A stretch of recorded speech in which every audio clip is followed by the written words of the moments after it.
right, everyone, welcome to another episode of the show. Today we have John Richards, who is the CEO and founder of Startup Ignition, an entrepreneur bootcamp that prepares entrepreneurs, founders, and teams to properly launch a company.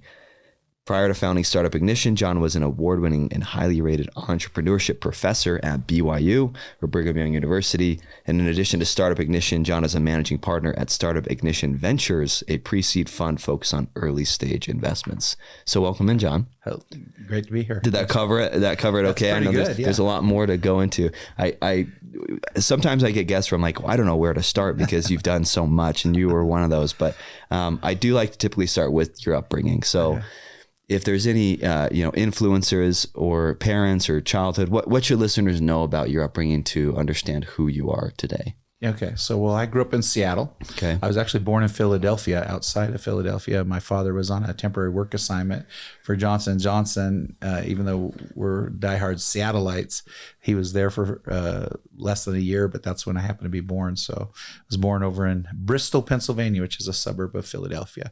But I grew up in Seattle and right in an area of Seattle called West Seattle, which is a peninsula inside the city of Seattle, out in the middle of Elliott Bay and Puget Sound, and kind of a bedroom community where people that work downtown or work for Boeing and all that lived.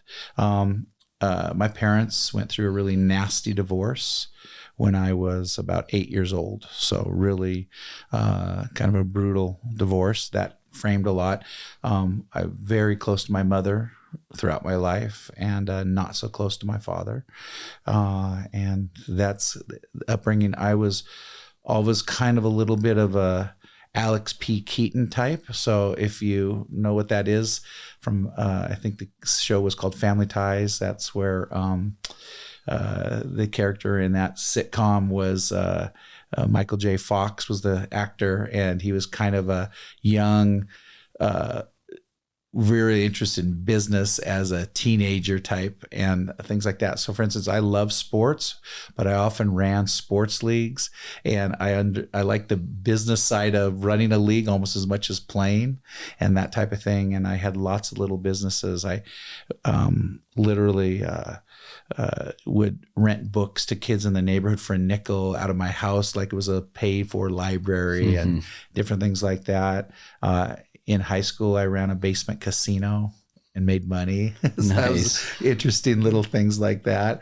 And just, I was that kind of a kid. My mother, when my parents got divorced, she had to pull herself up by her bootstraps and become a woman entrepreneur that had her own business. And so I was around that type of environment, and I got that. I always thought I wanted to be a doctor, and that changed when I went to college and all that. But it was interesting, but yeah, that's my upbringing. I don't know what more to say about that. Really helpful. And then transitioning into college, I saw you went to BYU, studied chemistry.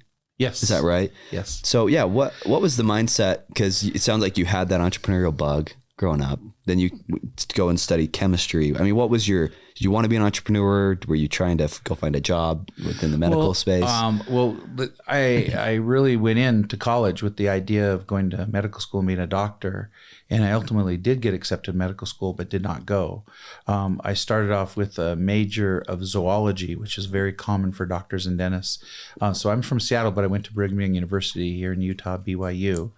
But the zoology major, as I got into my career, and again, that was freshman, sophomore year, I was feeling that way. And as you may know, at BYU, we get married young, a lot of us. So I got married my sophomore year. Sure. And my wife thought I was going to be a doctor. So I did a little bait and switch on her. She likes to say that and talk about that. And so I started realizing, maybe medicine's not for me. And the BYU program is good for pre-med and pre-dental because it has you shadow doctors and see what it's like to be a doctor. And actually, when I started doing that, I realized I'm not so sure I like this lifestyle or want to really do this. I even not so sure I like the sight of blood coming out of people's bodies, Sure. So, yeah. So that's a problem if you're a doctor. I get that. And so I started thinking maybe that wasn't it, but I did that by changing my major, because I asked, what do you do with a zoology degree if you don't go into medicine or dentistry. And well, you can be a forest ranger. That was what I was told. So with that, I switched to microbiology for I think 1 month and said, hate that. And then went to chemistry. Chemistry is a really good degree, but really hard. I was a very strong math and science student. I won the math and science top student in my high school award, and I was strong in math and science. And I went to chemistry because chemistry, I said, what's a major that leaves all the doors open? And chemistry is one of those. You could go to law school, medical school, you can get a good job at a company, you can do lots of things with that degree. So I went into chemistry, and it was really hard. It's probably like the second hardest major on a campus after chemical engineering, which is also really hard. And so it was struggle. When I got to my fourth year, my senior year, and it got really hard, the math and the chemistry, it was kind of a shocking event. I realized I was reaching a state of math that I was not understanding, which was a real big blow to me. And then I said, I don't know about this medicine thing. And so my fourth year at BYU, they switched from manually signing up for classes to a telephonic audio text system, which means you would get on a phone and follow prompts, and that's how you would register for classes. But the first year, it didn't check for prerequisites. So I, in my senior year, signed up for all these business courses over in the business school, which I had never stepped foot in. And so I signed up and started attending them and got in these classes. And there were 400 level like finance classes where they'd have speakers come in that had developed shopping malls and done these business things. We're using the VisiCalc spreadsheet on Apple computers to do calculations and things like that. And I just loved it. I rediscovered my love for business and that type of thing. I got in trouble for doing this. I was in the middle of the class one day and somebody walked in and they said, is there John Richards in this class? And I raised my hand and go, you're a chemistry major. What are you doing here? And they said, you're the only person in 2 years that got 100% on this math test. The math test was really easy for a math and science student, but for business, maybe not so much. And so they said, the dean actually wants to talk to you right now. And literally, it was like in high school, getting called to the principal's office. Man. I literally went out, waited for the dean for like 15 minutes, and he goes, what are you doing over here? And I said, well, I'm pre-med, and I'm thinking I might not do that, and I like business, and please just let me stay and discover who I am, what I am, type of thing. And they let me stay. That's great. So I took these classes and ended up really liking it. So I got accepted to medical school, but didn't go, and returned to Seattle and became an entrepreneur. Got it. Yeah. That's how that happened. I love it. And so, yeah, your early career, I just kind of what I could see online, but I see you started, was it West Seattle Associates? I see Neighborhood Telephone Directory. So the couple of... Yeah. So what happened is I was able to get involved in a company that was mostly a print shop and did printing services in the Seattle area, but also had one publication in what's called the competitive yellow pages industry. And what had happened was I graduated college in April of '85. And in 1984, a huge thing happened in the business world, which everybody was following. And that is, for the second time in that century, the federal government took a monolithic corporation and broke it into multiple parts because it had too much monopoly power. The first time with John D. Rockefeller and oil. So in the 20s and 30s, John D. Rockefeller had cornered the market, monopolized the oil market worldwide. He controlled 80% plus of all the oil in the world, richest man in the world. And the federal government went in and broke up Standard Oil into 35 separate companies. When that happens, everybody becomes richer that has shares because they get a share in each of the broken up companies, and they all go up in value because they're all powerful companies still, just not quite as powerful as the big mothership. And in 1984, that company was AT&T, American Telephone and Telegraph, the company that Alexander Graham Bell had started. And it was the most powerful corporation in the world. And it was so powerful, the federal government broke it into 8 separate companies in 1984. And that weakened it especially in certain lines of business, which is what it's supposed to do. So there's competition. And one of those lines of business was its most profitable dollar per dollar, which was Yellow Pages. And it was unregulated. So you could now compete more easily in a very lucrative, highly profitable business and start up an entrepreneurial startup business to compete against the phone company. And they made it hard. They still had power, but that was a renaissance period for competing against the phone company. And that's what I went and did. So I took this print shop and quickly got rid of the print shop and focused on publishing Yellow Pages. And in the next 10 years, created a very strong and progressive and innovative independent Yellow Pages company. And we competed against, at the time in our market up in Seattle, it was one of the baby bells is what those broken up AT&T companies were, called US West, which also was here in Utah. And it became very easy to compete against these big companies because they were so large and dinosaurish that they weren't very innovative. And there were hundreds of people in the country that started doing this. And we just really took them to the cleaners and created very powerful products and did really well.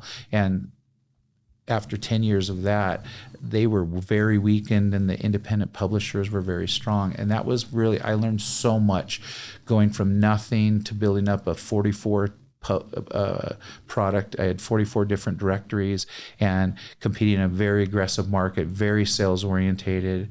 And I quickly rose to become CEO of the company. At first I wasn't CEO, and then I did. And it was really a fun experience. And that's where I cut my chops in business, but it was still small business minded.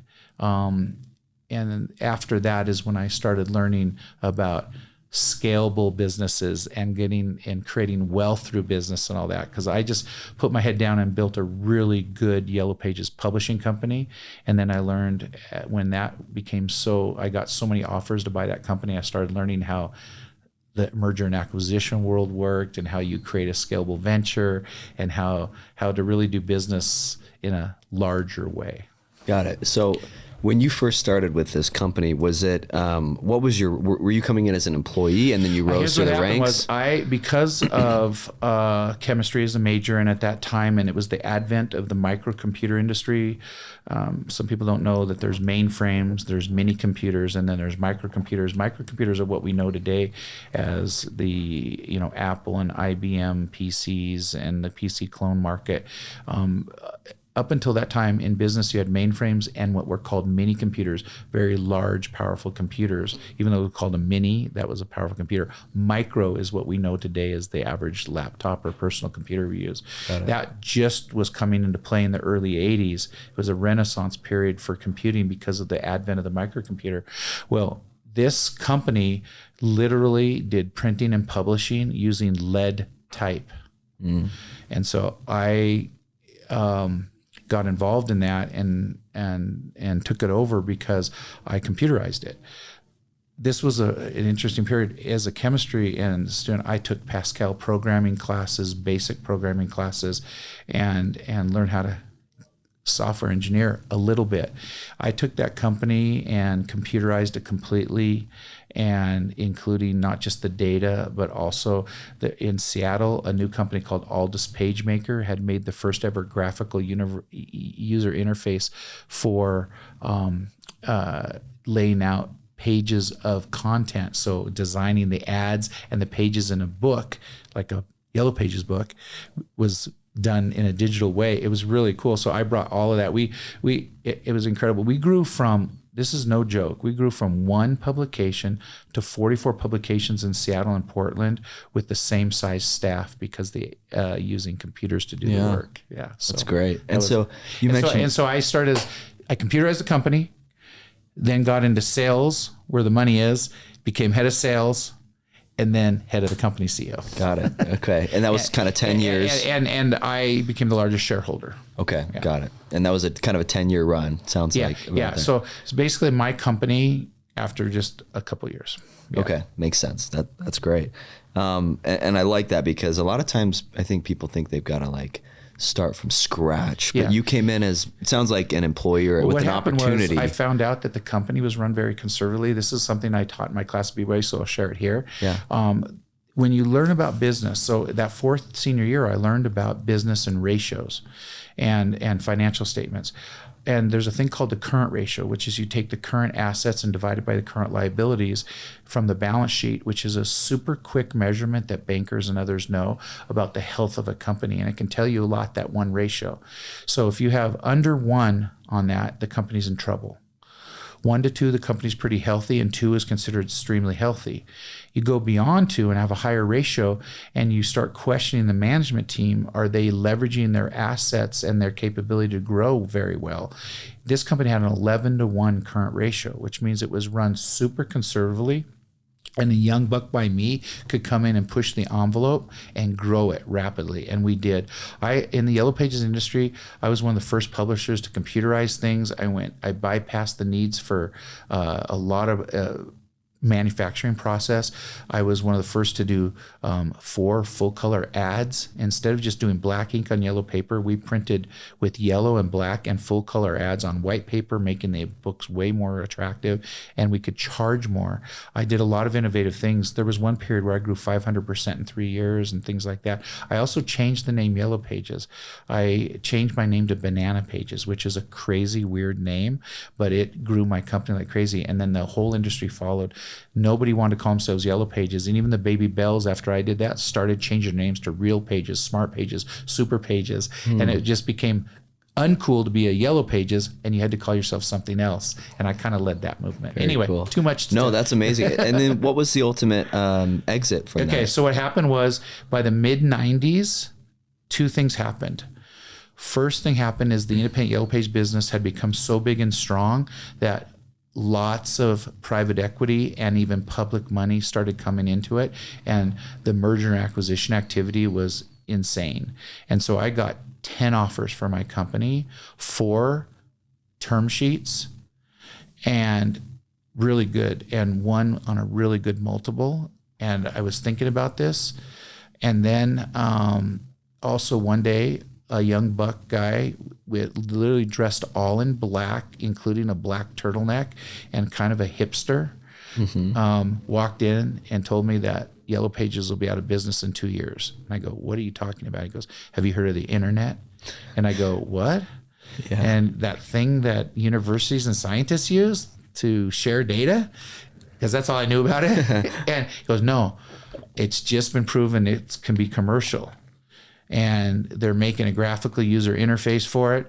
And a lawyer spammed, he didn't use the word spam, but that's what it was, sent out an email across the internet and got cases and made money, and he could advertise that way, and it can be done for advertising. I go, what? And so I looked into this guy, and I just went hog wild into it. I launched the first ever internet Yellow Pages in January 1995 at a Microsoft Bill Gates sponsored trade show to show off what I've done.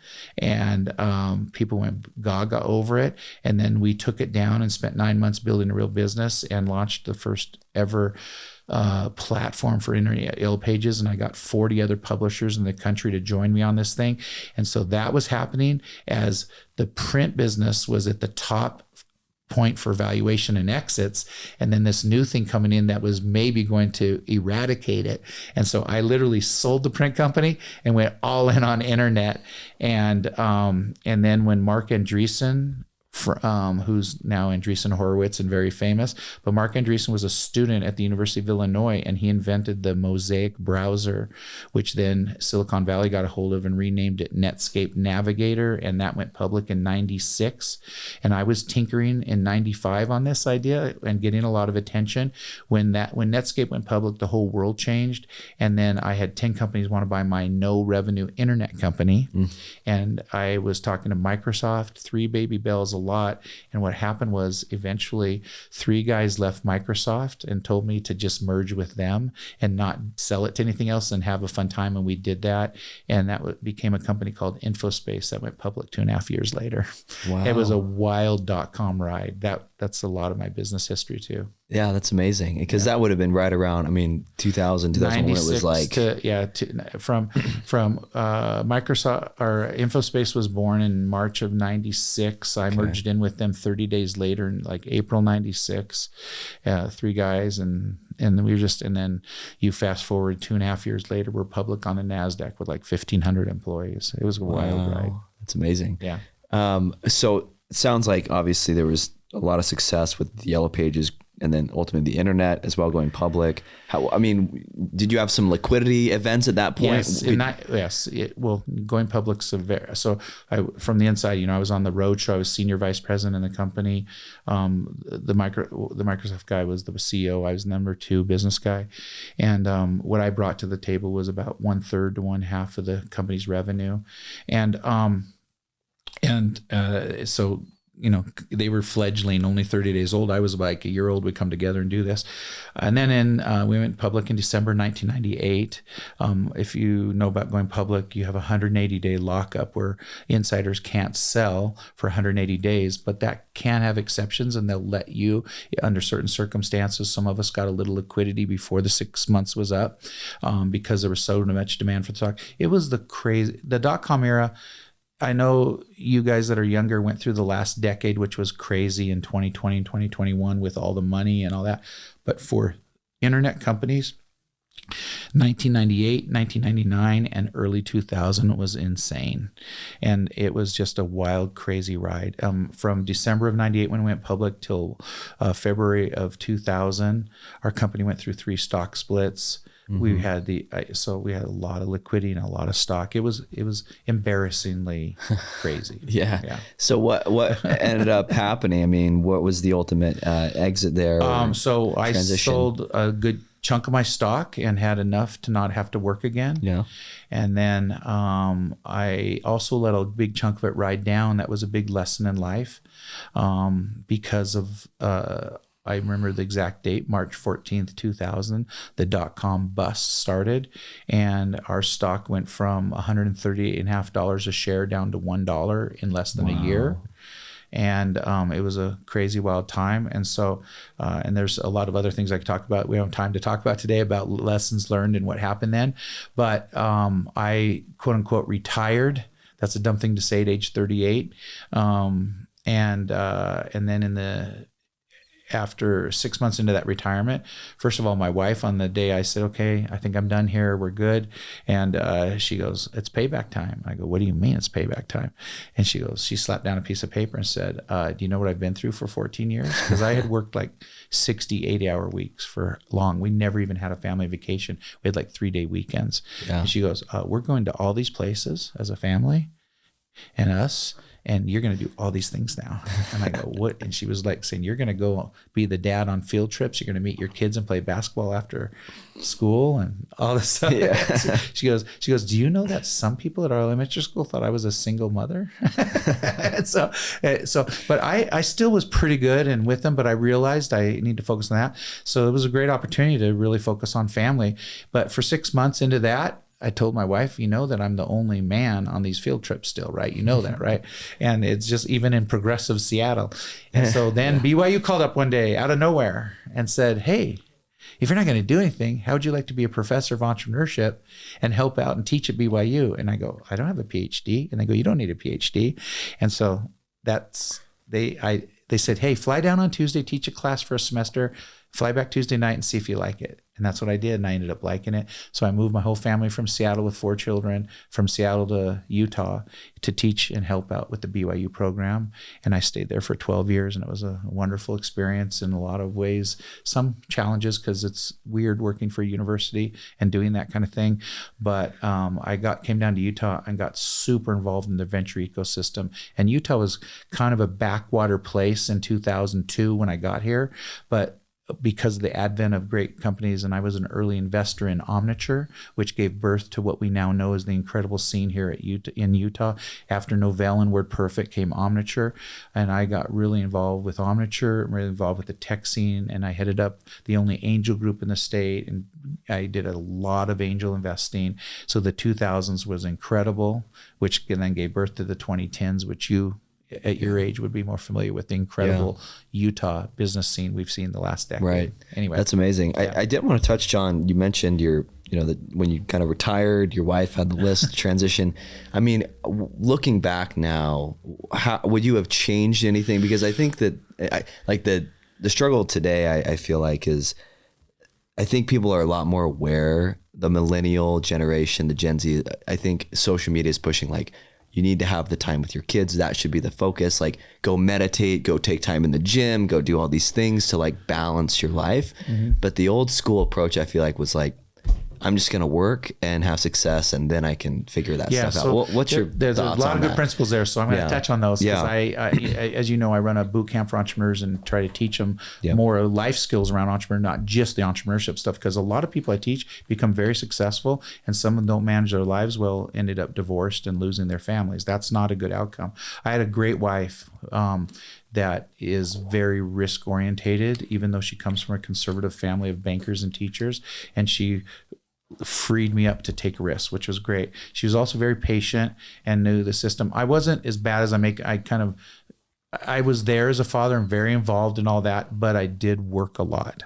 I did. And so and here's some of the things we learned to manage this. She taught me years before she slapped that paper down on retirement. She taught me, this is not working and we got to fix this. And one of the major things was this, and this will really change things a lot, is I was not managing her expectations well. I would go to work, and the kids get really hungry about 4, and she holds them off till 5, and they're dying by 6. So if you don't have dinner by 6, she's got to feed them. And so I would always say I'd be home by 6, a little after 5, between 5 and 6, but I'd come in 7, 8, 9 p.m. a lot.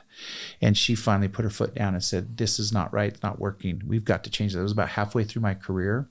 And she, wives have a great built-in marriage manual. And she had that marriage manual page. And what we decided to do is, and I learned about managing expectations, and this is a great life lesson. We decided that I had to be home by 6. And from 6 to 8, the focus was dinner, being with the kids, putting them down for bed, and by 8:39 I could be free to work again. So what we decided was 2 critical things. We would follow that schedule, and then we would live close to the office. Because remember, remote working wasn't as then, and I still have some issues with remote working. Living close to your office, if you're going to be the leader, is important. And so, because you're free. So I literally started becoming a hero instead of a goat I would show up about 5:45, just in time for dinner, spend great time with the kids till about 8 to 8:30, quarter to 9. And then from 9 to 1, often I'd go back to the office and work or I'd try to work from home. But if I forgot something or need something, I lived no more than ever 2 miles from work. So 5 minutes there, do something, come back. That's how the second half of my career went. And that really helped keep great balance, and was really important to making that kind of dedicated 60+ hour work week. Yeah. Does that make sense? Yeah, I love that. And that's really important. The goal of entrepreneurship is not to be a workaholic. What we need to do is know that while we're doing a startup, and an entrepreneurial startup, you're going to be unbalanced for a while. So it's 3, 5, max 7 years of being unbalanced. It's like a car with maybe some of the tires not perfectly balanced, and you do your best to keep balance by tricks like I just explained. It's the philosophy is this, and a mentor one time said this to me: work a few years like nobody else will, so you can live the rest of your life like no one can. So what that means is it's a temporary finite period of being imbalanced in order to have the rest of your life to be free. That's how it worked for me. I was unbalanced for a little while. We did our best to manage it with tricks and ways of managing that. But once I was liquid with money that I could, for the rest of my life, I have been there. The time all 4 of my adult children live within 20 minutes of me. We love each other. We have a great relationship, and everything's awesome because I got such rich time. The last 23 years has been so family focused because I have the freedom to do that, but I've still achieved great things, but I've had the freedom with what the wealth brought me to do that. Does that make sense? Yeah, I love that. Here's one thing I have an issue with the young generation right now is some of them think their 20s should be given to charity and nonprofit work and do good things in the world. And maybe even, and then all of a sudden I said, if you do that, you're going to wake up at 35 and 40 and realize your most important earning and building years are gone. So, and that's something you do in the second half of life. And that's what sometimes we call it. The second half of life is where you can do good and put what you've built to use and bless the world and do good things and really, and focus on family and grandkids. My life right now is so blessed. My children and my 8 grandchildren and their spouses, we're 1 week away from going on a huge family cruise on the biggest ship in the world and spend time at Disney World afterwards. And we get those kind of times and moments now. And it's just great. Yeah. I love that, John. I think that's spot on. And I think you're exactly right. And that's how I've thought about it. It's those early years of a sacrifice, and you have to manage that with your spouse and your children. But it's a partnership though with your spouse. Yeah. It's not ignoring the spouse and growing apart. Yeah. She was my most important business partner. When I had business people I was going to decide to do business with or meet, I brought my wife to the dinners, and she had a better BS radar than I have. I like to trust everybody, give them the trust from thing. And she'd walk away from it and go, don't trust that person. Do not touch that person with a 10-foot pole. She could read people better than me. Yeah, that's amazing. That's great. Love that. So you're a professor at BYU over a decade. And then, let's transitioning to Startup Ignition. So what was that like? I mean, you're a professor, then you decided to do this. So here's what happened. After 12 years at BYU, Mayor Curtis of Provo, Utah, calls me up and says, John, we just had to repossess the fiber network. And I go, okay, what does that mean? I'm trying to figure out if I just shut it down. Because what had happened, Provo had raised a $40 million bond and built a gigabit fiber network for internet. Incredible. And they were trying to run the business on it to sell internet service, phone service, and television service. And it was called iProvo. That had not worked. It turns out cities are great at building roads and bridges, just like building a fiber network is like a road and bridge for digital world, but not good at running the businesses on those. They're not the ones running the dry cleaner or the restaurant, right? And so they sold the fiber network to a business to run that business, but that business could not make the payments after a while and stopped making payments. They had to repossess it, and they were going to shut it down. And I said, no, don't shut that down. So I was with a few other people helping the mayor figure out what to do. And I think I said, here's what I would do with it. You should make it free for the people in Provo and charge a small little $7 tax on the garbage bill if you have to pay the bond payment. Or there's a new thing called Google Fiber. Google Fiber just launched in Kansas City, and there's 12,000 cities vying to be the second city where Google Fiber is going to launch. Contact Google and say you'll be their second city, and on a sweetheart deal, they get a finished network and don't have to build it. And lo and behold, Mayor Curtis Wynn did that. And we sold the fiber network of Provo to Google. And Google comes in and makes it their second city. And I remember that. Yeah. Then they turn around in this process, and the mayor and Google said, John, we didn't have a local leader in Kansas City. We ran it all out of Mountain View. We have no presence in Utah, zero. And we want you to run it for us in Provo. And I go, what are you talking about? I'm a startup guy, not a big company guy. But they talked me into it. The mayor and Google talked me into doing it. And they asked, and I said, okay, I'll do it for a year to help the city and Google come to Utah. And they said, no, it's got to be 2 years. And we did it. It was great. We had fantastic experience. It was a big company, though. I'm not crazy about working for a big company, but it was in all other ways, it was great. A lot of great stories from that, and we killed it. In 1 year, we took 95% of the business away from Comcast, and just the citizens of Provo were huge winners with that deal, in my opinion. And that was a great experience. After that, what was interesting, my son Tyler had taken my classes at BYU, and he worked in my accelerator called Boom Startup, where I had done a tech accelerator and discovered a problem. The problem was there's not enough software engineers in Utah. So he graduates from BYU in entrepreneurship. He helps me for 3 months run my boot camp for entrepreneurs, my accelerator for entrepreneurs called Boom Startup. And he then with a couple other guys, starts Dev Mountain. And I don't know if you've heard of Dev Mountain, but it's here prominent in Utah. It's a boot camp for learning how to become a software engineer. It's very prominent, became one of the most successful ones in the country. And in 2016, 4 years after they started it, they sold it to $1 billion company for a very big exit. And my son then becomes independent financially. And during that time, a lot of people said, you know what your son did for Dev Mountain for software engineering, you need to get out of the university environment and make your teachings available to everybody in the community through a boot camp. And we looked at that and we said, yeah, that is a good idea. So we launched Startup Ignition, a boot camp. And so these boot camps like Dev Mountain and Startup Ignition are part of what's called short-term intensive boot camps, where in 3 months you can get the equivalent of a 4-year degree or even better and get practical skills in a very short time. And you can go from being a server at a restaurant to a $100,000 software engineer in 3 months. And that's what Dev Mountain did for people, thousands of people. And entrepreneurship, you can go from not knowing what you're doing and in 3 months really on your way to doing it right. And that's what we do at Startup Ignition. It's been going since 2015. We've had about 550 ventures go through it. We take about 20 new ventures or so every 3 months through the program. And we just have a fun time doing it. It's not how we make a living at all. We charge a small tuition so people take it seriously. And that's where Startup Ignition came from. And I love to teach and help people. And instead of doing it in a university now, we kind of do it in this boot camp environment. Yeah, I love that. And what are some of the big buckets you're teaching in that boot camp? It's very comprehensive.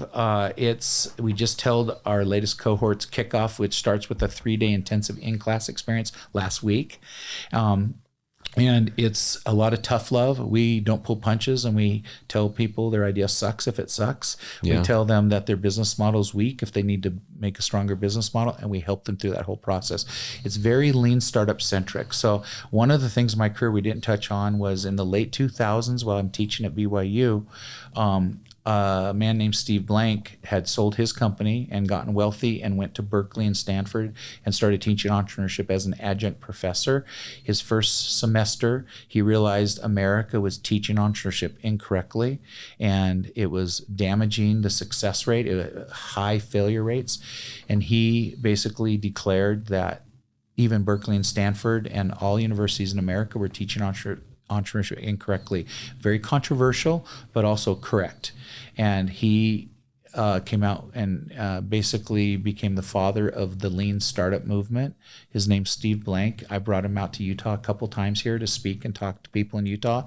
And in 2010, I led the effort to throw out all the old curriculum of entrepreneurship and go completely lean startup at BYU, the first university to wholesale do that. And BYU rose from my first time in 2002 unranked. By this time, by about 2010, 2011, it was number 2 ranked in the world. And it was a really great university for that. And that a lot has to do with lean startup. So lean startup changed my life as an entrepreneur, changed my life as an angel investor. And I also used lean startup principles to assess what companies I would invest in.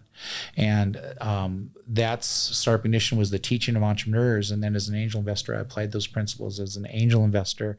And so Startup Ignition at its core is teaching lean startup and then all the other ancillary issues around being a startup. So we teach what to do and what not to do in the first 2 years of a startup venture. Got it. And is your clientele, the ventures that come in, are they pretty diverse, or is it mostly tech? Is it?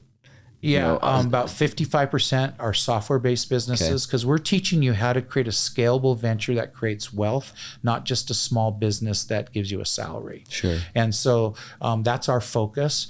And 55% are that way. About 35% are tangible consumer packaged goods. Tangible consumer packaged goods are highly scalable too, and really good. And we take that in, and then about 10% other are the types that come in. We have people from other nations and other states flying in to take it. It's a live boot camp. They come in from all over. Like I told you before we started here today, when I appear on these podcasts, it's funny. I never plan for this or anything, but the podcasts I appear on are having people around the world see that, and they hear me and they go, I want to go to that boot camp. It's kind of fun. Yeah, that's amazing. No, I hope if people are listening and want to do it, they should. And what have you seen to be the top 1 or 2 reasons why a startup fails? We don't have to guess at that or what I'm seeing. There's been, when Lean Startup came out, some people challenged it. And so it came out in about 2007 and had hit mainstream by 2009, 2010 in terms of being recognized. Some people still fight against it, but at the same time, about 2010, 2011, a massive thing called the Startup Genome Project was a longitudinal multi-year study on about 12,000 startups, and very quickly they discovered the number one cause of failure and have written white papers on this, and that is the sin of premature scaling.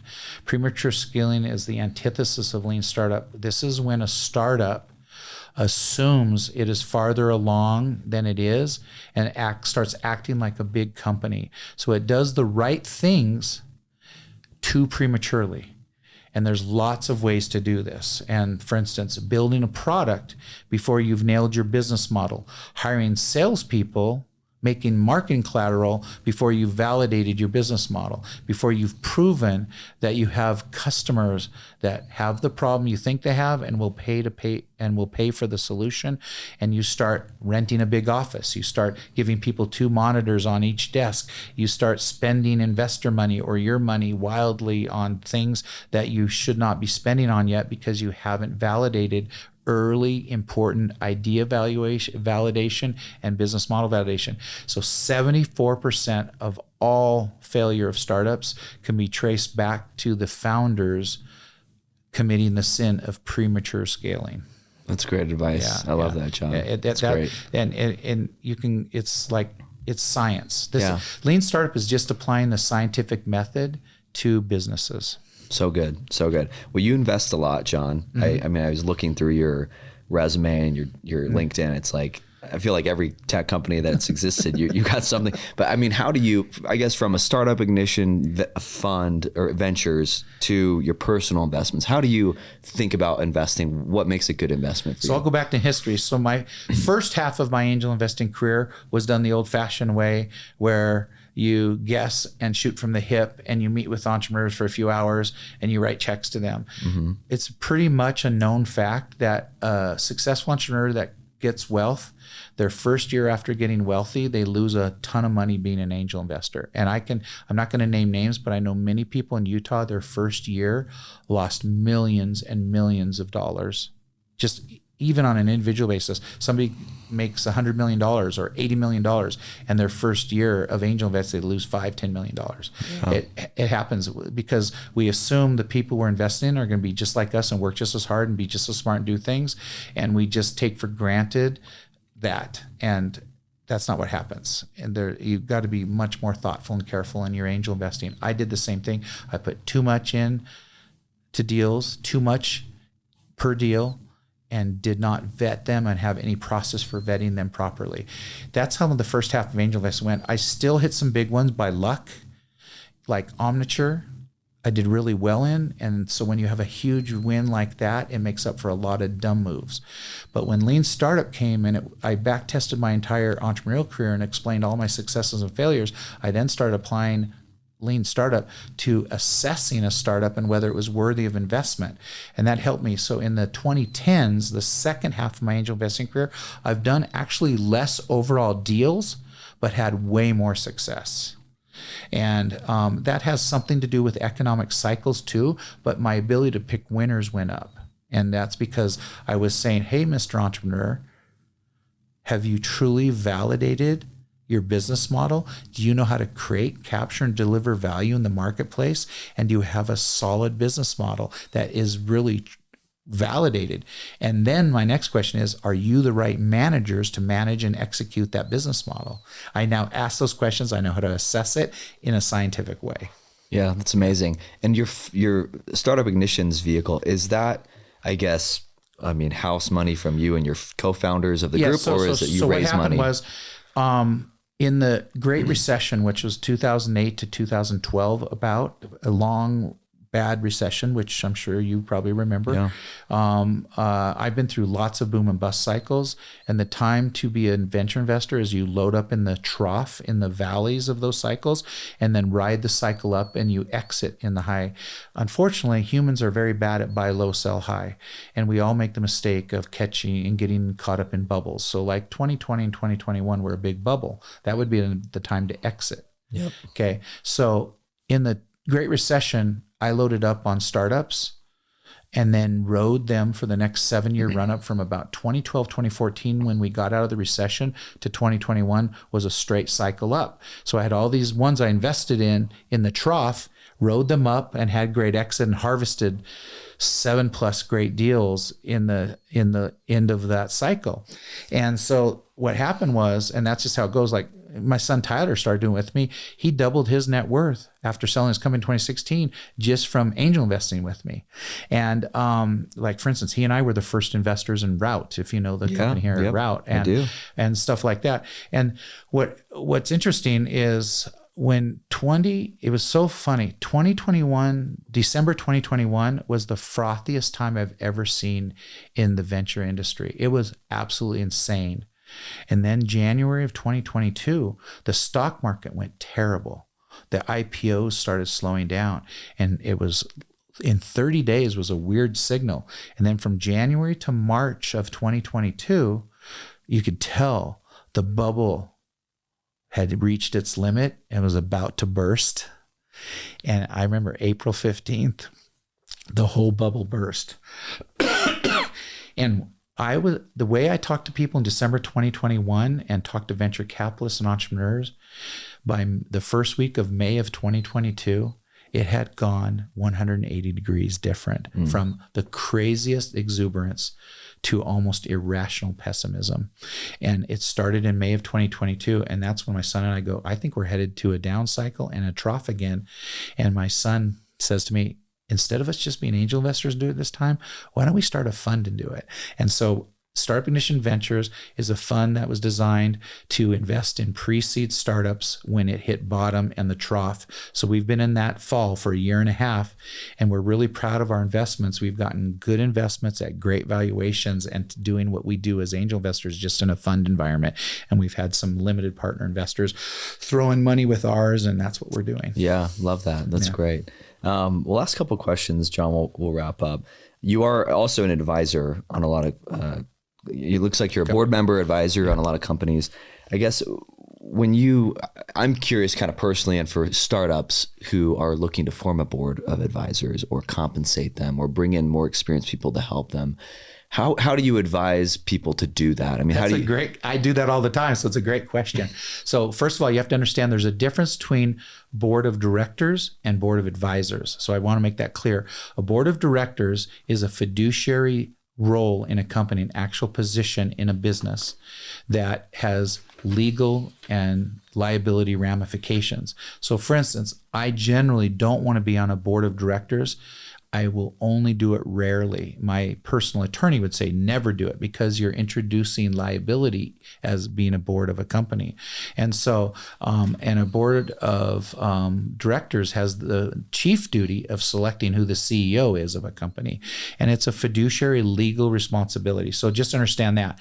Startups don't need that. A startup that starts up should have the founders be on the board, or let's say there's 2 founders and you want a board of 3 so you can take a vote and not have a tie. So I recommend that a startup should have a board of directors of 3, and there should be let's say there were 2 founders only, have 2 founders, and then the wife of the primary founder be the 3rd board of director members. They should be in total control of their company. Even if they take in a little friends and family and angel investor money, they shouldn't let people onto their board very early. As a pre-seed fund, even Startup Ignition Ventures, we're doing real institutional investing. We do not demand a board seat at all on our companies. We think it's too early. The founders should be in charge of their company. We're investing and believing in them. We shouldn't have to get a board seat. So that later investors, they should get board seats, but us, we're not. So that's a board of directors. A board of advisors is very important, and they're often misused by entrepreneurs and don't know how to make the most of them. A board of advisors for a startup should be 3 or 5 people. So if you do take a straw vote, you can get a vote without a tie. And a board of advisors, you give them a few stock options in your company and they'll help you. And sometimes they'll invest and even be on the board of advisors for free. And it's very important to do that. And I have a whole training and teaching I do how to hold board of advisor meetings the most effective way. I look at the board of advisors or advisors to be people that are there to help the CEO overcome their problems. That's their chief thing. A lot of times entrepreneurs will have advisors and the board of advisors call them to a meeting and they'll spend time pontificating and saying how great the company is and trying to, as if they're talking to people that they're just trying to pump up and hype up. What they should do is take their advisor and say, here's my top 3 problems that I need help with. And this is problem number 1, number 2, number 3. Help me overcome these problems. And that's what a board of advisors should spend their time doing. And I've seen miracles happen. I've seen times where when a CEO gets up and says, my number 1 problem is this, and the board of advisors, hold on a minute, makes a call, fixed. What's your next problem?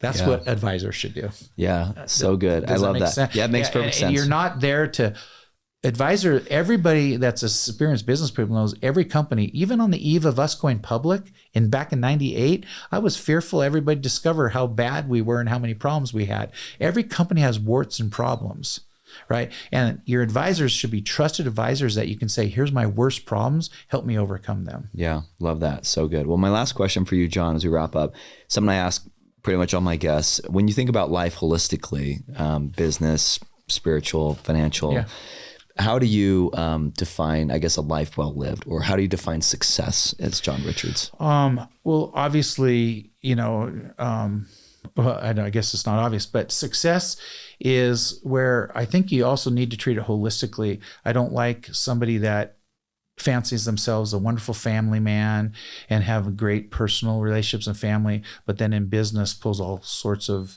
immoral and crazy stuff. I'll just say this up front about Utah. Utah is a great culture and so many great things here, but we also sometimes have a middle layer that's weird. There's people that will do stuff in business that they would never think they would do and wouldn't do in their personal lives. You know what I mean? Mm-hmm. And you just have to be careful to make sure that you're just as honest and moral in business as you are in your personal, spiritual, and family life. So make sure you kind of have it run throughout your life. That's one thing. And then success for me is definitely doing what you love to do. In business or work, put in that one category. I always like to say at Sunday night at 9 p.m., when the hubbub of the weekend's over and whatever you've done, are you looking forward to Monday morning like you're going on a trip to Disneyland, or that you just can't wait to get there, or are you dreading it? It's said that 75% to 80% of Americans dread Monday morning and fear it and hate it. And 9 p.m. Sunday starts where they're hating life because they have to go to sleep and get up and go to work and do that in the morning. If you're there, you immediately need to fix your life. That should never happen. Even if you're just an employee for a company, you should not be stuck in that rut. That you got to go do something that you're excited about and love. That's success, whatever that is, whether it's being an entrepreneur, venture capitalist, or just the best employee for a company you can possibly be. And whatever it is, that's what success is. And then on the other side of life with family and spiritual and happiness and all that is just have family and friends that you love and enjoy around you. About halfway through my career, I was a people pleaser and always wanted everybody to be happy. And I felt it was my duty to have everybody be happy and be a people pleaser. I realized about halfway through that, no, I need to sometimes cut people out of my life. I need to say no to stuff. I need to say, this is not making me happy. It's not right for me. And I'm not going to just do this. And actually, people started liking me more. When I was a people pleaser, they get mad because I couldn't please everybody. And then when I said, no, this is the wrong thing to do. No, I'm not going to do that. And I actually don't want you in my life anymore. So that's over. And it just made happiness better. And it's like, just choose to be happy by doing things that make you happy. Do what you love to do. I see a lot of people trying to do things they really don't like to do. And sometimes you sacrifice in little ways, but I'm talking about, I'm in an industry, I'm in a business, I'm with partners I don't like. Why? Yep. Well, that's amazing. And no better way to end, John. I really appreciate all your insights. And for those listening, go check out Startup Ignition if you're curious in starting a business. Sounds like you have an incredible, venture and training program there. So thank you again for making the time, and really glad to connect. Thanks for having me, and congrats to you on all your success too, and what you're doing and how you're contributing back to the ecosystem. Thank you, John. Appreciate that. Thanks. Awesome.